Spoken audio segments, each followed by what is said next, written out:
Salutations, respected viewers. This is George from Ireland. Here I am in Colchester Town Hall. This is the Moot Hall. Moot being the Anglo-Saxon word for meeting. So this is where the town council would meet. And behind me is a portrait of a gentleman named Paxman, a name notorious because of the acerbic journalist Jeremy Paxman, and his ancestors were politicians here in the Middle Ages. Well, here's a 19th century Lord Mayor of Colchester. Paxman, sorry, Mayor, not Lord Mayor. I elevate him a bit too much. It's an elected position, Lord Mayor. It's not an aristocratic title, the Lord bit of it. Okay, a portrait here of Her Britannic Majesty from 1989 to celebrate the 800th anniversary of this town getting a charter. A charter is a statement of rights. And so Richard the Lionheart, desperate to raise money for the Crusades, he sold charters to towns, entitling them to hold markets, to build a wall around their town, and to be free from serfdom, as they didn't have to do unpaid labourer for landlords around there. Okay, unfortunately it's a bit too bright. But anyway, were it not so refulgent, you'd be able to make out in the stained glass the coats of arms of various kings of England and Roman emperors, Claudius and so on, associated with Colchester. Now, and above this door you're going to see a red rose of Lancaster. Not quite sure what that's got to do with Colchester. The English Civil War may have got something to do with that.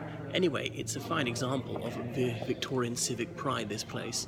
And here's another window with stained glass in it, and they've got Victoria RI. Oh, my goodness, it's too brilliant, you can't make it out. I can see it with the naked eye. RI, Regina Imperatrix. It's a Queen Empress, and various queens are in some way associated with the town, visited the town or something. And there was a big organ behind me, which I shall show you again. Ooh, and a red dragon, perhaps of Wales, and a stage. So council meetings go on here, various other public meetings, public inquiries, and when there's an election, the Colchester is a parliamentary constituency, the count will take place here. It's done openly, so the people who are counting and other people can watch it happen, just to see that there's no sleight of hand. So as for stuffing ballots or bogus votes or taking out proper votes, that virtually never happens in the United Kingdom. I can't think in my lifetime of any allegations of that ever happening. Sometimes when postal votes, supposedly the head of a household has said, well, we're all going to vote this way, that kind of thing has allegedly happened. Forging signatures on nomination papers, that kind of thing has happened. But actual bogus votes, extremely, extremely rare. Okay, so another worthy of the city.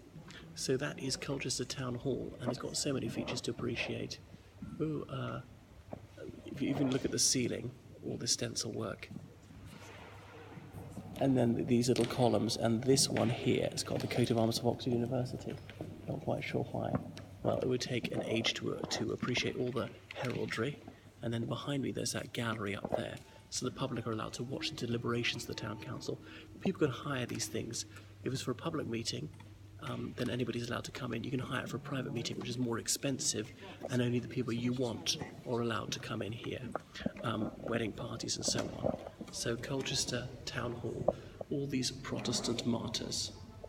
Well, actually one of them was executed by Henry VIII, the penultimate year of Henry VIII's reign.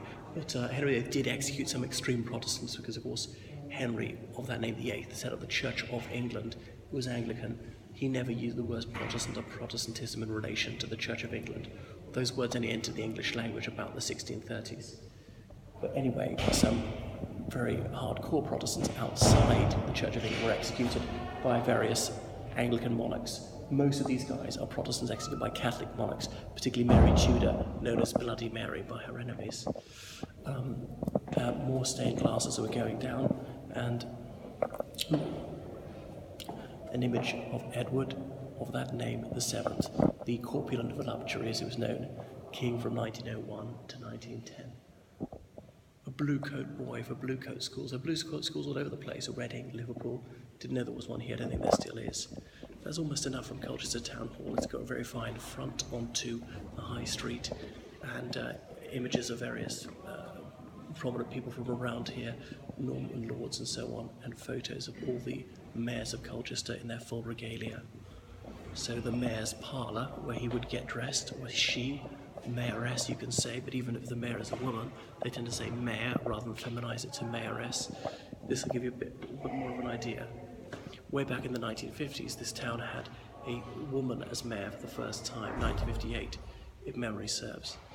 So, Isn't it opulent? And then we're going to see an image of Queen Victoria, looking especially regal, with sceptre and orb. Crown indeed. She's a very short woman, though you wouldn't guess that from these magnificent marble statues. Okay, I shall switch it off now as I go down this grand staircase.